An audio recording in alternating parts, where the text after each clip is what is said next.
Bonjour à tous, vous m'entendez bien?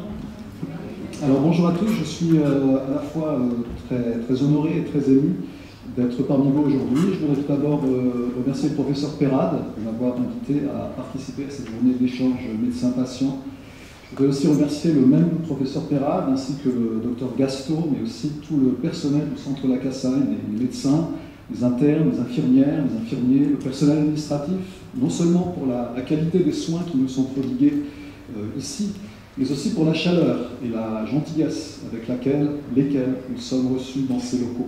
Cette humanité, cette compassion compte beaucoup lorsque nous devons affronter un univers qui, au départ, nous est complètement étranger, celui d'une maladie qui nous semble inquiétante, mystérieuse, et celui de traitement et de soins au nom souvent tout aussi mystérieux pour nous. Alors comme beaucoup d'entre vous, je me suis trouvé confronté à une situation critique. Il y a exactement 2 ans de cela, après un séjour en soins intensifs, j'ai appris que je souffrais d'un myélome multiple, c'est-à-dire d'une forme de cancer de la moelle osseuse, chronique. Mon traitement s'est étendu sur à peu près 1 an et demi, et après plusieurs cycles de chimiothérapie et une autogreffe, j'ai la chance de me trouver aujourd'hui en état de rémission. Les médecins ont donc fait un excellent travail. Les traitements ont eu les effets désirés, mais je voudrais vous parler aujourd'hui, pendant quelques instants, je ne vais pas vous garder très longtemps, on a écouté des choses très intéressantes aujourd'hui. Je voudrais vous parler aujourd'hui d'un autre aspect de l'épreuve que nous traversons lorsque nous sommes atteints, comme vous et moi, d'une forme de cancer. C'est l'aspect qui consiste à trouver des formes de soutien, des activités qui puissent nous aider à affronter le quotidien de la maladie. Alors, je sais que le titre de mon intervention est un petit peu rébarbatif, et je vous rassure tout de suite, je ne vais pas vous faire un cours de littérature, je vais vous faire repasser le bac, comme les élèves qui sont en train de le faire en ce moment. Il s'agit plutôt pour moi de partager pendant quelques instants avec vous certains aspects de mon expérience, et j'espère que ça va vous intéresser. Alors, je ne vous apprends rien si je vous dis que le quotidien de la maladie est parfois accablant. Il faut aller chercher très loin dans nos réserves pour nous reconstruire, pour nous divertir pendant les journées d'hôpital, de fatigue, de déprime. Permettez-moi, s'il vous plaît, d'attirer votre attention sur le mot « divertir », qui est très important, car il signifie, dans son étymologie à l'origine, il signifie détourner, se séparer d'eux, être différent d'eux. Et je pense que chacun d'entre vous trouvera des solutions diverses pour se séparer de la maladie, pour être différent de la maladie. Dans mon cas, ce divertissement, je l'ai trouvé dans la lecture et l'écriture. Alors, cette solution pouvait sembler évidente, puisque, comme vous l'a dit le professeur Perrade, je suis professeur d'histoire et de littérature française. Pourtant, la solution n'était pas entièrement évidente pour moi, parce que d'une part, la maladie et les traitements m'avaient au départ laissé à peu près incapable de lire et de réfléchir. D'autre part, la lecture et l'écriture sont pour moi un métier, une activité professionnelle, et non pas un véritable divertissement. Or, à partir du moment où j'ai pu recommencer à penser et à réfléchir un petit peu, j'ai commencé aussi à envisager la lecture et l'écriture autrement, plutôt comme une forme de refuge, comme une forme de consolation, et même peut-être de thérapie. Vous savez peut-être qu'on parle aujourd'hui de bibliothérapie. Certains spécialistes pensent que la lecture peut nous apaiser, que l'écriture peut nous aider à mieux vivre. Or, je me suis aperçu que depuis toujours, les écrivains insistent sur cette fonction thérapeutique de l'écriture, et je me contenterai de vous donner quelques exemples. Malheureusement, je n'ai pas eu le temps de préparer une présentation comme celle qu'on a vue aujourd'hui, mais je vous lirai quelques extraits de textes, et je vais vous convier à un petit voyage à travers les siècles et à travers les textes sur cette idée d'une fonction thérapeutique de la littérature. Alors, on peut aller très très loin dans le passé, on peut remonter au IVe siècle avant Jésus-Christ, et on a un philosophe que vous connaissez, qui s'appelle Platon, qui explique que dans un texte intitulé Le Phèdre, que l'écriture est un pharmakos. Alors, pharmakos, vous reconnaissez bien sûr le mot pharmacie, et pour Platon, l'écriture, elle est un remède.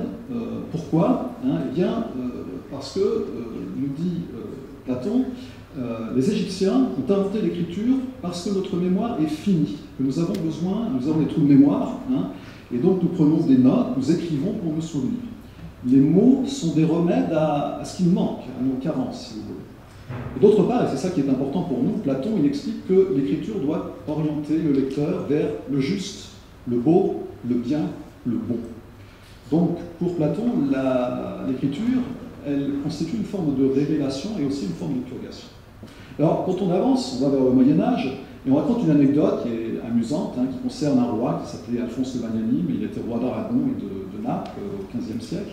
Et cet Alphonse le Magnanime aurait été guéri d'une longue et cruelle maladie par l'intéressante lecture de l'historien Quincus.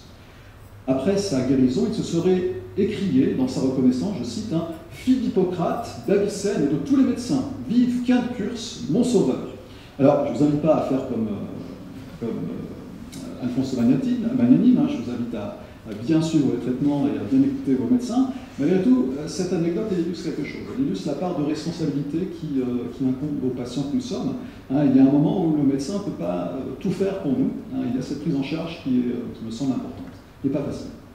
Alors, si on avance encore dans le temps, on va à la Renaissance, le XVIIe siècle, c'est l'époque qui m'intéresse particulièrement moi, parce que je suis spécialiste de cette époque.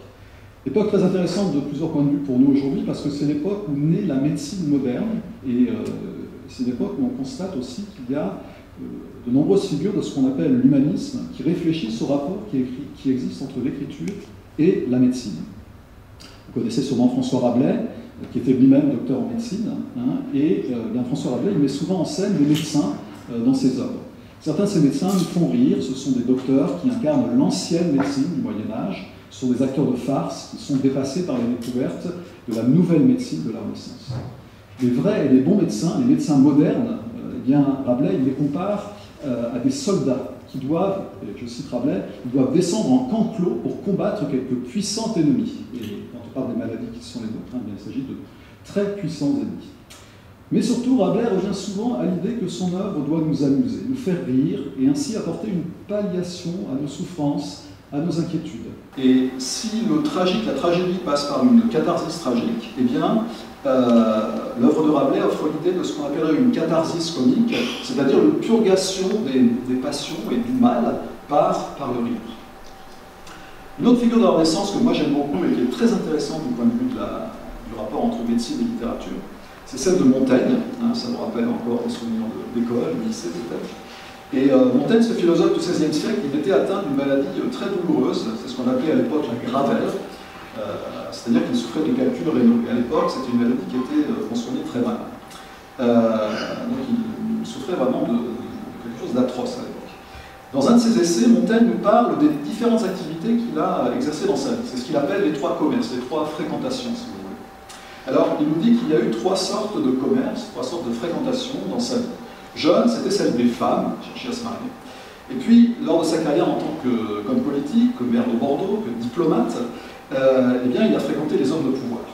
Et puis, enfin, sur la fin de sa vie, alors à partir de l'âge, il se sentait mieux à 40 ans, à la fin de sa vie, il a commencé à fréquenter les livres. Et je vais vous lire ce qu'il écrit à ce sujet, c'est très bon sur les livres. Il dit les deux sortes de fréquentation dont j'ai parlé, celle des hommes estimables et celle des femmes belles et honorables, relèvent du hasard et dépendent d'autrui. La première a l'inconvénient d'être rare et l'autre se fane avec l'âge. C'est pourquoi elles n'eussent pas suffi à remplir ma vie. Et celle des livres, la troisième, est bien plus sûre et nous est plus personnelle. Elle n'offre pas les avantages des deux premières, mais elle a, pour sa part, la constance et la facilité d'emploi. Elle accompagne tout le cours de ma vie et me vient en aide partout. Elle me console dans la vieillesse et la solitude.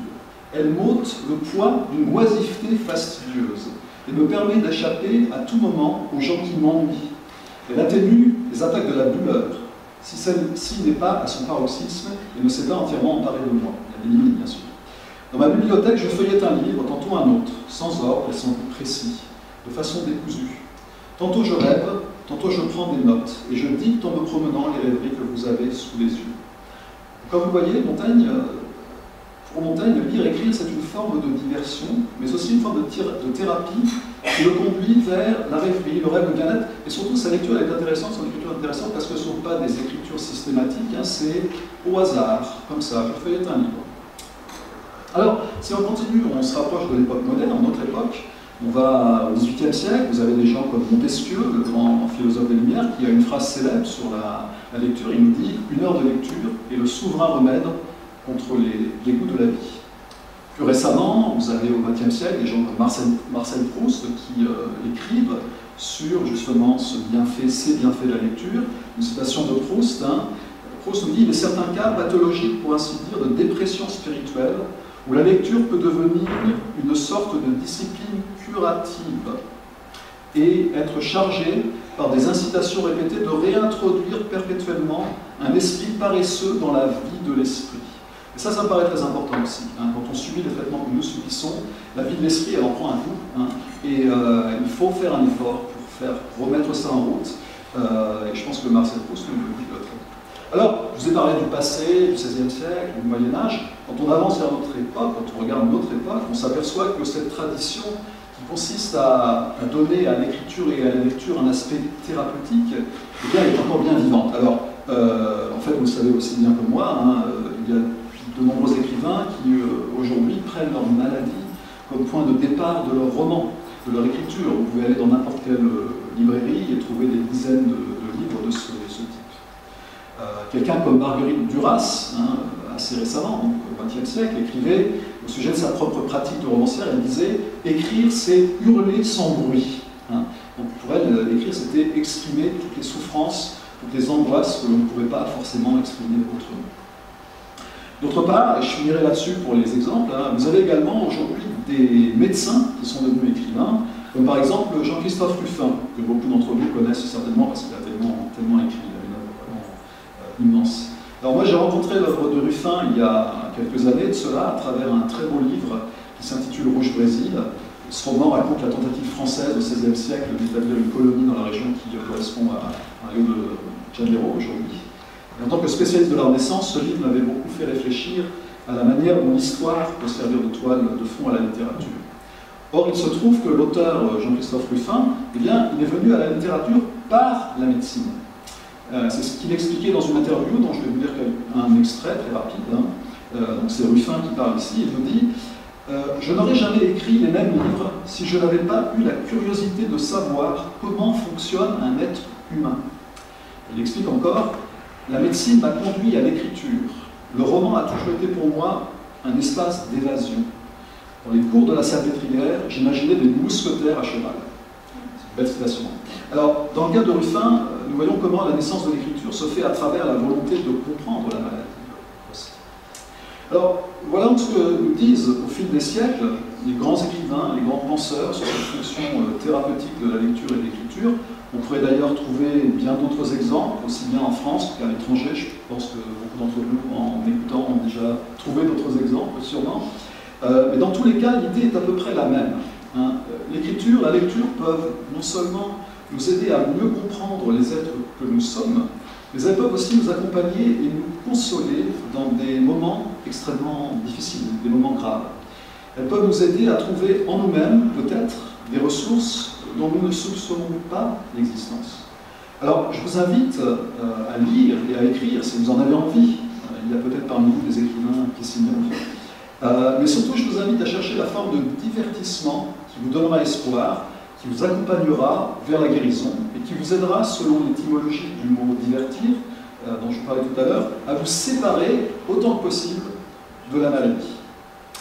Donc voilà, avant de terminer aujourd'hui, j'aimerais aussi remercier tous ceux qui, en allant au-delà de la littérature, tous ceux qui nous accompagnent, parce que j'ai parlé des médecins, j'ai parlé de nous, les patients, mais j'ai pas parlé de ceux qui nous apportent leur soutien au quotidien. Ce sont nos compagnes, nos compagnons, nos femmes, nos maris, nos familles, nos amis, notre entourage. Et eux aussi souffrent beaucoup. Donc je vais les remercier.